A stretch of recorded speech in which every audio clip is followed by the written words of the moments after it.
Shalom, queridos. Deus abençoe a vida de vocês. Vamos para o capítulo 6.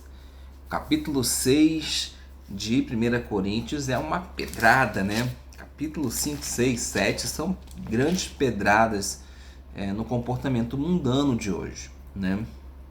E a primeira coisa que a gente vê no capítulo 6 é que Paulo literalmente proíbe qualquer resolução de litígio que seja entre dois crentes, entre dois membros da comunidade messiânica, dois membros da igreja de Cristo, né? Deixando bem claro isso, porque existem sinagogas que são cristãs, são sinagogas que são messiânicas, então fazem parte da comunidade messiânica.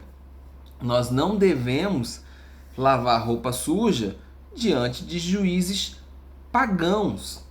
Isso fica bem evidente, né? Não é só simplesmente o que o pagão vai pensar de dois irmãos da igreja disputando algo num,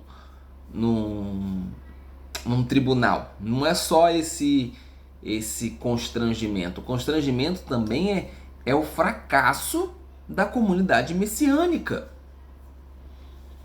Como é que a gente não consegue resolver coisas pequenas e dependemos do mundo para fazer isso, né?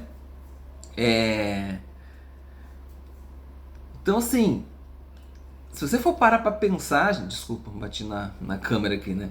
Se você for parar para pensar, você tem o Espírito Santo. Quer dizer que você não tem competência para aplicar os princípios cristãos de forma apropriada?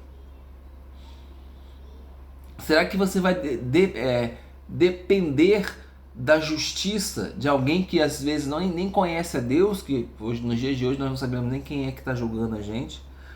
Tira pelo Brasil de hoje, onde a lei simplesmente não tem valor nenhum. A lei de Deus não tem valor na igreja, a Constituição Federal não tem valor nenhum. Nós estamos bagunçados demais.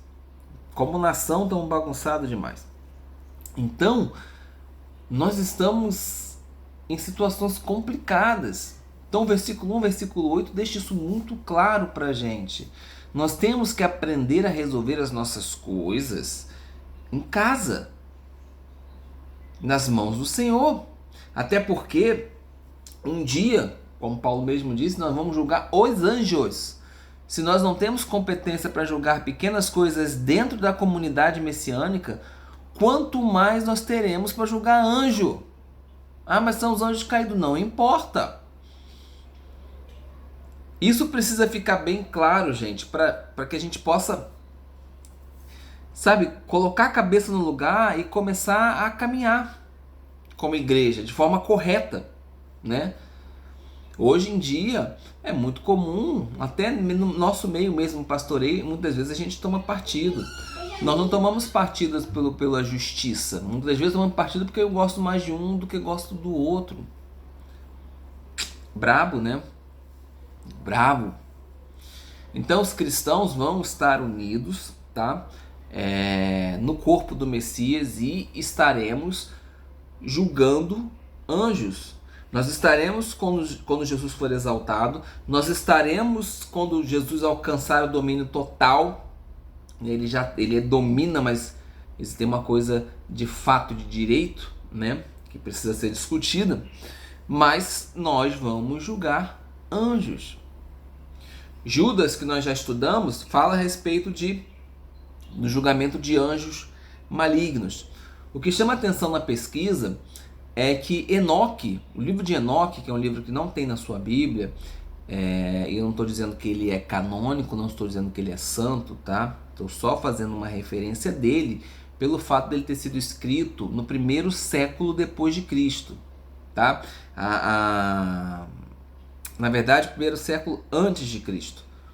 Então, Enoque foi escrito aí mais ou menos 100 anos antes de Cristo, mais ou menos.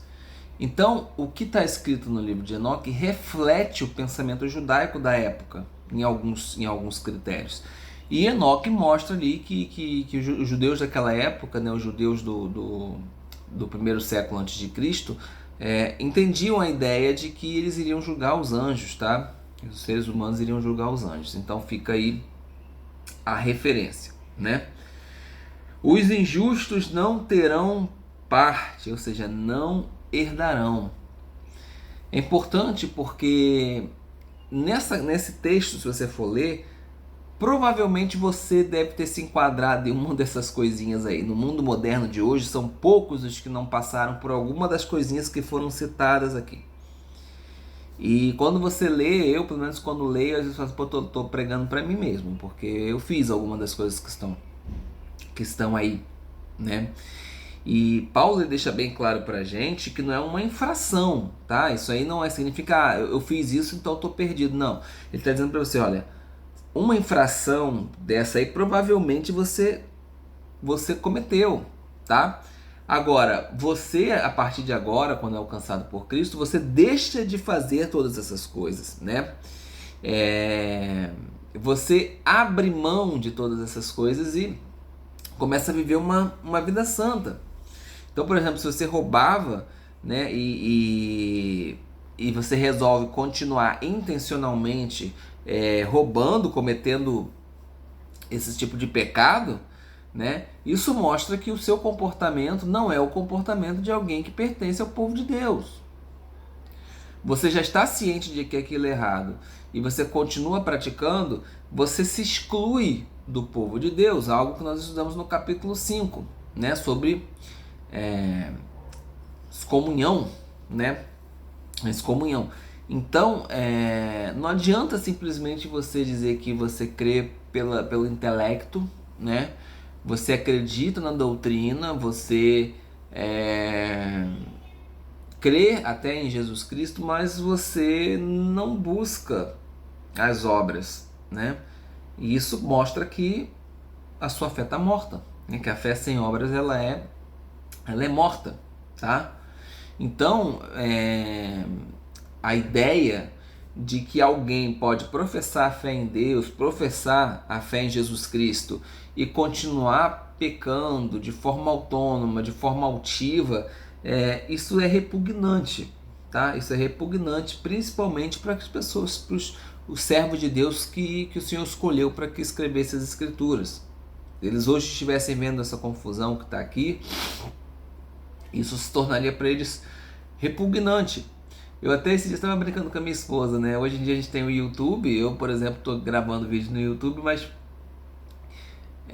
o Paulo fosse assistir um dia de YouTube, ele ia falar, meu Deus, quanto vento de doutrina. Quanta coisa a gente aprende, se maravilha, fica feliz, mas muitas das vezes é desonestidade intelectual, né? Muitas das vezes isso acontece, tá? Então as congregações hoje em dia elas estão extremamente displicentes, tá? Elas envergonham toda a comunidade messiânica. Talvez você esteja assistindo, deve de alguma forma se envergonhar por alguns quesitos da igreja, mas é importante que você reflita se você faria diferença na igreja. Se todos pensassem como você pensa, você teria uma igreja melhor, você seria uma igreja melhor, né? Tem que refletir, porque muitas vezes a gente vai olhar para a igreja e vai se envergonhar, mas a gente às vezes tem que olhar para a gente e se envergonhar no comportamento que a gente está tendo, né? Então, uma coisa que eu sempre falo e quero deixar bem claro aqui, porque pode ser mal interpretado, eu sempre prego que às vezes o processo ele é um pouco mais demorado para algumas pessoas, né? As pessoas estão em fase de mudança, né? Mas eu falo disso de pessoas sinceras, tá? De pessoas que estão lutando sinceramente. É diferente daquelas pessoas que usam isso, o meu processo. Poxa, eu traía minha esposa todos os dias, agora eu traindo minha esposa uma vez por mês, né? Tô num processo. Não, calma aí. Você está sendo trabalhado, mas você está lutando contra isso, você realmente está sofrendo por causa disso, você sofre na luta, né? Você tem buscado o Espírito Santo, é diferente, tá? Tem processos que são mais lentos, mas isso não significa que você pode usar isso como desculpa para continuar cometendo o pecado. E aí acontece que a gente às vezes abusa da paciência divina, né? Da paciência de Deus.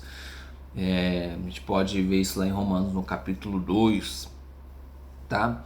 Homossexualidade está muito claro e muito bem definido que é pecado. Eu não preciso deixar de amar o homossexual.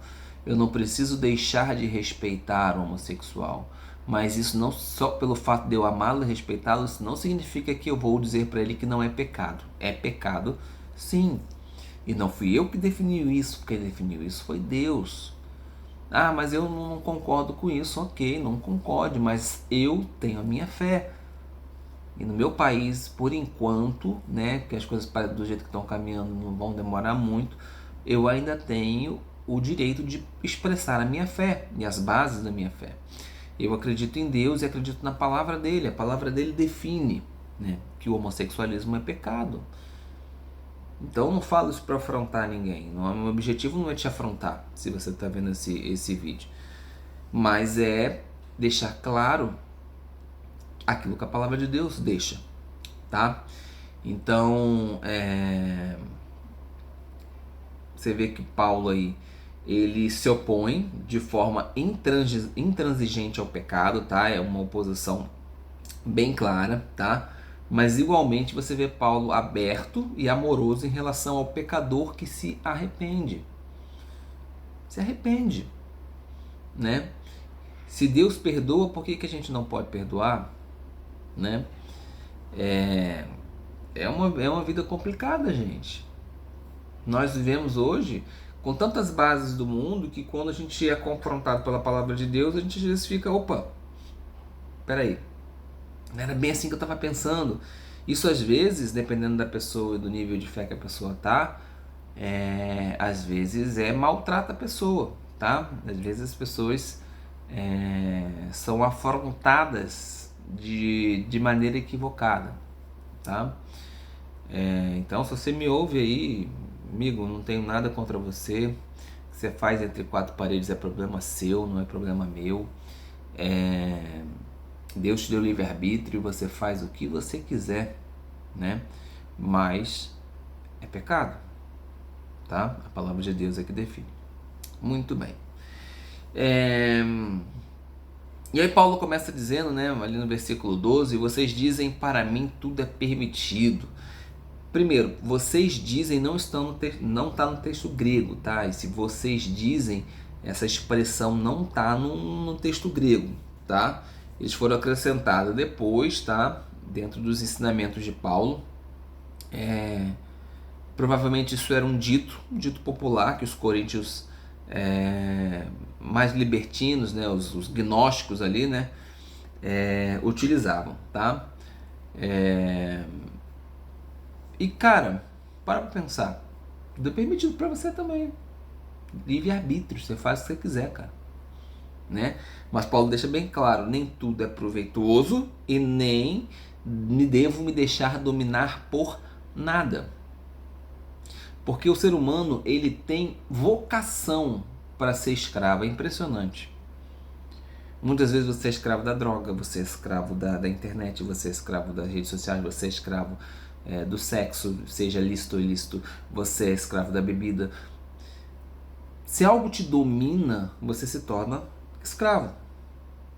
Eu, por exemplo, estou num processo de tentar emagrecer. Hoje eu tenho percebido que eu tenho sido escravo de comida ruim, de doce principalmente. Escravo.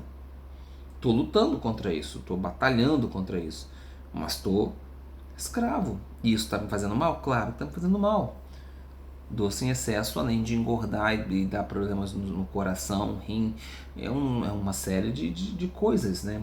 Uma série de escadinhas aí de pesos e sobrepesos que vão se sobrepondo. Então, a gente precisa vencer essas coisas. E muitas vezes quem precisa ser vencido é você. É você que precisa ser vencido. Você precisa dominar. A palavra justo em hebraico, eu já passei isso em alguns vídeos para vocês, tzedek, né? Tzedek, na verdade, é aquele que consegue dominar o macaco. Ou seja, aquele que consegue dominar o seu instinto. Se você consegue segurar e frear as suas paixões, os seus desejos, as suas vontades, você é justo. Você consegue entender a justiça. Claro, isso dentro da base da lei de Deus, mas você consegue. Então eu hoje estou batalhando. Perco uns dias, ganho outros, né? Mas estou batalhando. E não tenho vergonha nenhuma de admitir que isso tem, de certa forma, me escravizado. E eu preciso vencer porque o texto mesmo diz que o meu corpo é templo do Espírito Santo, né? Então nós hoje não cuidamos do próprio corpo, hoje nós estamos ficando obesos, estamos ficando esgotados, muitos estão viciados em drogas, muitos estão fora de forma, muitos têm pouca saúde, pouca energia para realizar a obra, inclusive, né? Nós estamos vivendo isso. E outro dito que é dito aqui no versículo 13, né? O alimento foi feito para o estômago foi feito para o alimento, tá? Primeira coisa aqui, isso aí essa frase equivale aproximadamente a: se você se sente bem, faça. Esse é o contexto, né, da frase. Aparentemente é outro dito gnóstico, tá? E a afirmação aqui, gente, não é feita na intenção de falar das leis kasher, das leis alimentares judaicas, tá? O pessoal gosta de entrar nesses assuntos, não tem nada a ver, tá? Isso aí é um argumento que Paulo está usando, um argumento dos inimigos dele, né?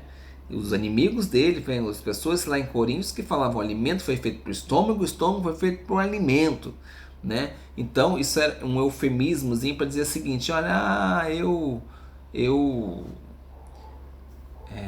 não preciso lutar contra o meu domínio aí, não preciso cuidar do meu corpo, não preciso fazer nada disso, essas leis aí não servem para nada, etc e tal, tá?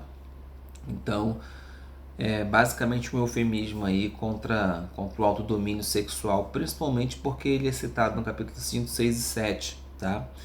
Então, é mais nesse contexto. Não tem nada a ver com leis alimentares aqui, tá bom? Só para que fique bem claro. Bom, acredito que seja isso, né? Acredito que seja esse o caminho.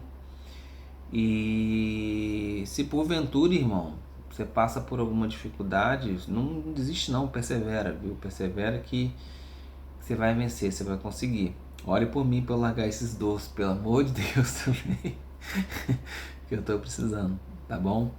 Deus abençoe sua vida. Shalom.